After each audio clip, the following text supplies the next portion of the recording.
नमस्कार, द नगरी न्यूज की खास पेशकश खबर दिन भर में आपका स्वागत है। मैं हूं ललित वर्मा। चलिए रुक करते हैं आज की बड़ी खबरों की ओर। राजस्थान का बजट 11 फरवरी को विधानसभा में पेश होगा। बजट में युवाओं, महिलाओं, किसानों तथा गांव शहरों के लिए कई नई योजनाओं और विकास कार्यों की घोषणाएं होने की संभावना है। शुरुआती संकेतों के अनुसार युवाओं के लिए करीब 1 लाख नई भर्तियों का ऐलान किया जा सकता है। आरएएस व उच्च पदों को छोड़कर अधिकांश नौकरियों से इंटरव्यू प्रक्रिया समाप्त कर केवल लिखित परीक्षा से चयन का मॉडल लागू हो सकता है। संविदा कर्मचारियों के वेतन में बढ़ोतरी, सामाजिक सुरक्षा पेंशन में लगभग 15% इजाफा और किसानों की सम्मान निधि बढ़ाने की घोषणा भी संभव नजर आ रही है। तो वहीं इंफ्रास्ट्रक्चर के तहत नई सड़कें, एक्सप्रेसवे, रोडवेज के लिए नई बसें, जयपुर रिंग रोड फेज 2 और मेट्रो विस्तार पर भी अहम घोषणाएं होने की उम्मीद जताई जा रही है। अंता उपचुनाव में भाजपा प्रत्याशी मोरपाल सुमन की हार के बाद पार्टी में हलचल तेज हो गई है। ये चुनाव 11 नवंबर 2025 को हुआ था। परिणाम आने के कुछ दिन बाद हार से जुड़ा एक पत्र सोशल मीडिया पर वायरल हुआ, जिसमें संगठनात्मक अनुशासन पर सवाल खड़े हो गए। पत्र मोरपाल सुमन के नाम से सामने आया, पर प्रदेश नेतृत्व ने उसका जवाब तलब किया और सूत्रों के अनुसार सुमन ने स्पष्ट किया है कि उन्होंने पत्र वायरल नहीं किया और ये किसी अन्य जनप्रतिनिधि की करतूत हो सकती है। हालांकि पार्टी नेतृत्व उनके जवाब से संतुष्ट नहीं दिखा। इसके बाद प्रदेश भाजपा अध्यक्ष मदन राठौड़ ने पूरे प्रकरण की जानकारी जुटाकर मामला अनुशासन समिति को सौंप दिया। अब समिति पत्र के लेखक उसके वायरल होने और मंशा की जांच करेगी। आगे की कार्रवाई केंद्रीय नेतृत्व के निर्देशों के अनुसार की जाएगी। राजस्थान में दिन का तापमान बढ़ने लगा है और मौसम में गर्माहट महसूस की जा रही है। प्रदेश में अधिकतम तापमान सामान्य से 2 से 5 डिग्री सेल्सियस ऊपर तक दर्ज हो चुका है। दिन में तेज धूप के कारण लोगों को हल्की गर्मी सताने लगी है। सोमवार को बीकानेर, जैसलमेर, बाड़मेर सहित कई शहरों में अधिकतम तापमान 30 से 32 डिग्री तक दर्ज किया गया, जबकि सबसे अधिक 31.2 डिग्री तापमान बाड़मेर में दर्ज किया गया। मौसम विज्ञान केंद्र जयपुर के अनुसार अगले 3-4 दिनों तक राज्य में मौसम साफ रहेगा। तापमान में कोई खास बदलाव नहीं होगा। रात के तापमान में भी धीरे धीरे बढ़ोतरी हो रही है, जिससे सर्दी से राहत मिलने लगी है। हालांकि पाली सबसे ठंडा रहा, जहां न्यूनतम तापमान 5.7 डिग्री दर्ज किया गया। कांग्रेस के राष्ट्रीय महासचिव व पूर्व उप मुख्यमंत्री सचिन पायलट मंगलवार को टोंक में स्वर्गीय राजेश पायलट की जयंती पर आयोजित निःशुल्क दिव्यांग उपकरण वितरण कार्यक्रम में मुख्य अतिथि के रूप में पहुंचे। इस दौरान उन्होंने अपने पिता को याद करते हुए कहा है कि उन्होंने कठिन परिस्थितियों में भी मुस्कुराते रहना और संघर्ष के साथियों को कभी न भूलना सिखाया।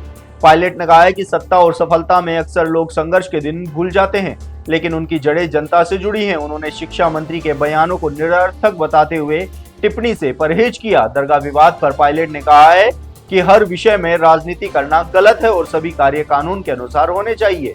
केंद्रीय बजट पर निशाना साधते हुए उन्होंने कहा है कि राजस्थान का नाम तक नहीं लिया गया और युवाओं व रोजगार को लेकर बजट में कोई ठोस प्रावधान नहीं है।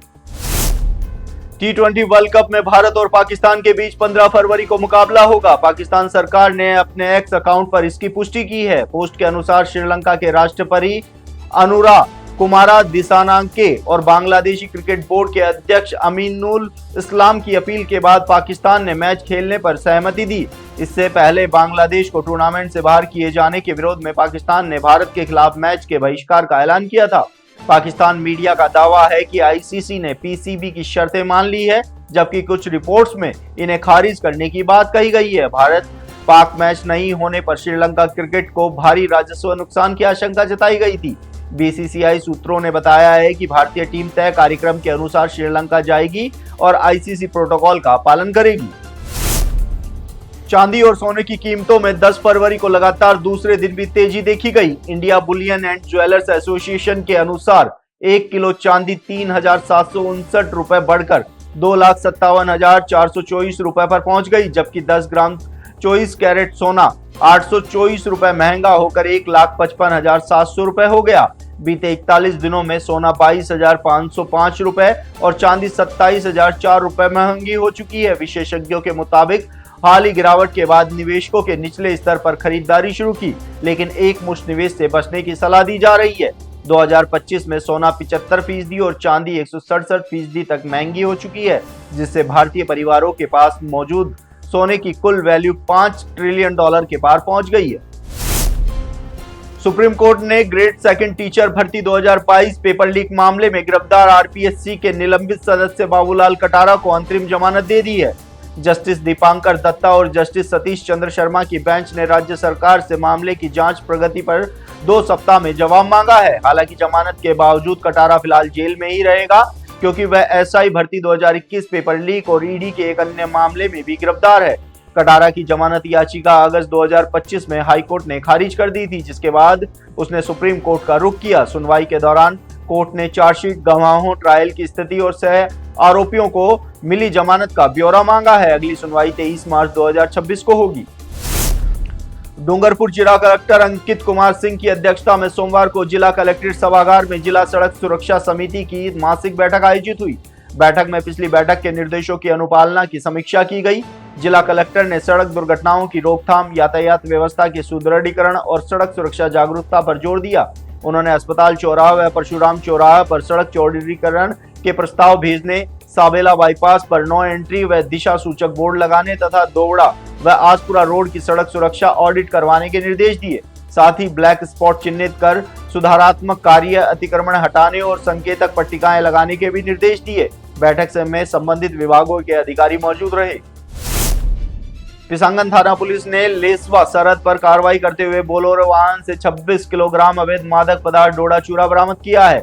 पुलिस ने बोलेरो से डोडा चूरा का परिवहन कर रहे अलीपुरा निवासी सप्लायर महबूब अली को मौके से गिरफ्तार किया। कार्रवाई के दौरान पुलिस ने डोडा चूरा के साथ बोलेरो वाहन को भी जब्त कर लिया। आरोपी के खिलाफ एनडीपीएस एक्ट के तहत मामला दर्ज किया गया है। मामले की आगे की जांच पुष्कर थाना अधिकारी विक्रम सिंह को सौंपी गई है। थाना अधिकारी सरोज चौधरी ने कार्रवाई की पुष्टि करते हुए बताया है, अवैध मादक पदार्थों के खिलाफ अभियान लगातार जारी रहेगा।